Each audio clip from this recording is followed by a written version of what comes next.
पिछली कड़ी में हमने चर्चा की थी कि फिरोज शाह तुगलक ने मुल्ला मौलवियों की सलाह पर अपने शासन का संचालन किया। इस कारण राज्य में सुन्नी मुसलमानों को ही वास्तविक प्रजा समझा गया तथा शिया एवं हिंदू प्रजा को सुल्तान के कोप का भाजन बनना पड़ा।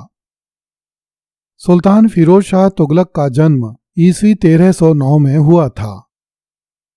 वह ईस्वी 1351 में 42 वर्ष की आयु में दिल्ली के तख्त पर बैठा था। ईस्वी 1370 के आते आते फिरोज शाह तुगलक बूढ़ा हो गया और उसके अंग शिथिल होने लगे।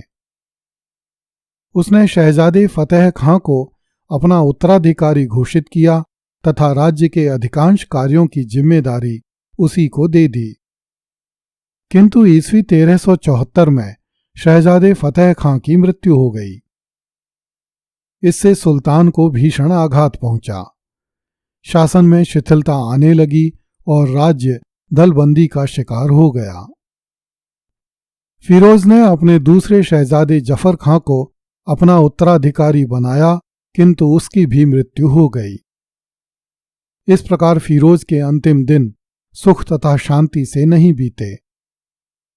वृद्ध हो जाने के कारण फिरोज शाह शासन को नहीं संभाल सका। शासन की सारी शक्ति प्रधानमंत्री खाने जहां के हाथों में चली गई। फिरोज ने अपने तीसरे शहजादे मोहम्मद को अपना उत्तराधिकारी चुना, किंतु खाने जहां तख्त प्राप्त करने के लिए शहजादे मोहम्मद को अपने मार्ग से हटाने का उपाय खोजने लगा। उसने सुल्तान को समझाया कि शहजादा कुछ असंतुष्ट अमीरों से मिलकर सुल्तान को मारने का षड्यंत्र रच रहा है। सुल्तान ने षड्यंत्र करने वालों को कैद करने की आज्ञा दे दी, परंतु शहजादा मोहम्मद राजवंश की स्त्रियों के साथ औरतों के कपड़े पहनकर चुपके से पालकी में बैठकर सुल्तान के सामने महल में उपस्थित हुआ और सुल्तान के चरणों में गिरकर उसे समझाया कि वजीर खाने जहां स्वयं तख्त पाना चाहता है, इसलिए उसने शहजादे पर षड्यंत्र का झूठा आरोप लगाया है। फिरोज के मन में यह बात बैठ गई। उसने खाने जहां को पदच्युत करके बंदी बना लेने की आज्ञा दे दी। जब खाने जहां को इसकी सूचना मिली, तब वह मेवाड़ की ओर भाग गया, जहां सुल्तान की सेनाएं प्रवेश नहीं कर सकती थीं। शहजादा मोहम्मद फिर से सुल्तान का कृपा पात्र बन गया और विलासिता का जीवन व्यतीत करने लगा। उसने अपने कई अयोग्य मित्रों को नौकरियां दे दी। इससे योग्य तथा अनुभवी अफसरों में असंतोष फैलने लगा और धीरे धीरे शहजादे मोहम्मद का विरोध होने लगा। अंत में गृह युद्ध की स्थिति आ गई। इस युद्ध से घबराकर शहजादा मोहम्मद दिल्ली छोड़कर सिरमौर की पहाड़ियों की ओर भाग गया। वृद्ध सुल्तान फिरोज शाह तुगलक ने फिर से दिल्ली का शासन अपने हाथों में ले लिया। अत्यंत वृद्ध हो जाने के कारण वह शासन को नहीं संभाल सका। उसने अपने सारे अधिकार अपने पोते तुगलक शाह बिन फतेह खां को दे दिए।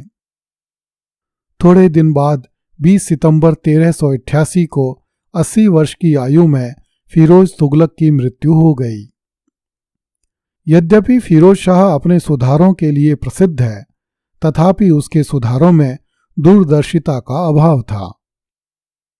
जागीर प्रथा आरंभ करना, गुलामों की संख्या में वृद्धि करना, सैनिकों के पदों को आनुवांशिक बनाना आदि कई ऐसे सुधार थे जिनका राज्य के स्थायित्व पर बहुत बुरा प्रभाव पड़ा। सुन्नी प्रजा के लिए फिरोज शाह का शासन बड़ा उदार था। धार्मिक संकीर्णता के कारण फिरोज शाह तुगलक अच्छे तथा बुरे दोनों प्रकार के अधिकारियों के साथ दया और सहानुभूति दिखलाता था और वह अनुचित साधनों का प्रयोग करने वालों की भी सहायता करता था। फिरोज शाह में राजनीतिज्ञता का अभाव था। इस कारण वह राजनीति को धर्म से अलग नहीं कर सका। वह उलेमाओं तथा मौलवियों के परामर्श के बिना कोई काम नहीं करता था। उलेमाओं के मतानुसार वह कुरान के नियमों के अनुसार शासन करता था। इससे हिंदू प्रजा का उत्पीड़न होता था। समस्त इतिहासकार एक स्वर से स्वीकार करते हैं कि फिरोज में उच्च कोटि की धार्मिक असहिष्णुता थी और हिंदुओं के साथ बड़ा दुर्व्यवहार होता था। फिरोज शाह अत्यंत साधारण योग्यता का धनी था। न उसमें महत्वाकांक्षा थी और न संकल्प शक्ति। सामरिक दृष्टि से उसका व्यक्तित्व बहुत छोटा था। उसमें संगठन तथा संचालन शक्ति का सर्वथा अभाव था। न वह साम्राज्य की वृद्धि कर सका और न उसे छिन्न भिन्न होने से रोक सका। उसकी सेना का संगठन दोषपूर्ण था।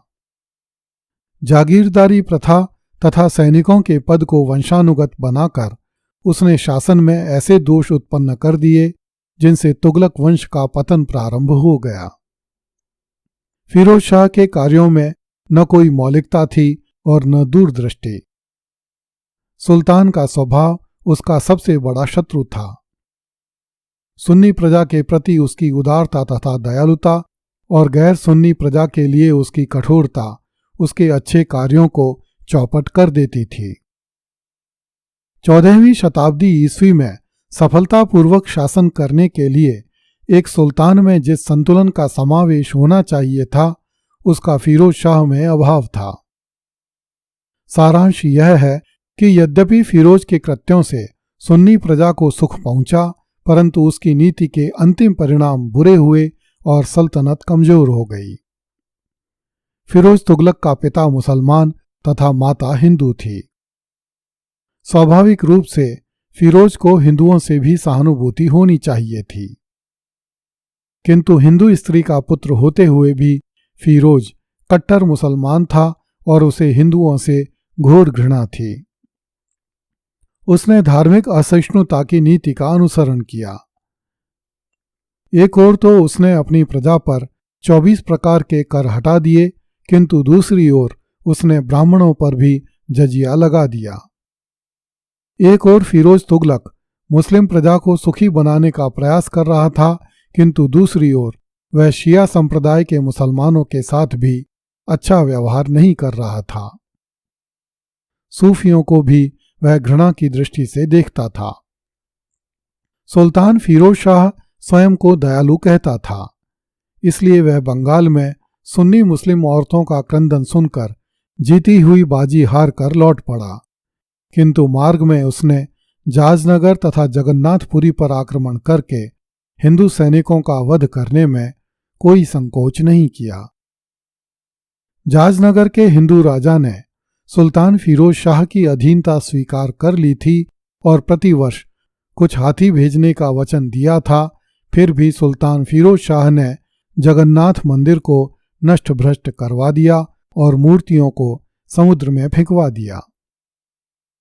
जाजनगर जीतने के बाद अनेक हिंदू सामंतों तथा भूमिपतियों को नष्ट करता हुआ फिरोज शाह तुगलक दिल्ली लौटा। उसने नगरकोट के राजा से विपुल धन लेकर भी वहां बड़ी संख्या में हिंदुओं को मारा। इसलिए इतिहासकारों ने लिखा है कि फिरोज न तो अशोक था न अकबर, जिन्होंने धार्मिक सहिष्णुता की नीति का अनुसरण किया था, वरन वह औरंगजेब की भांति कट्टरपंथी था। अगली कड़ी में देखिए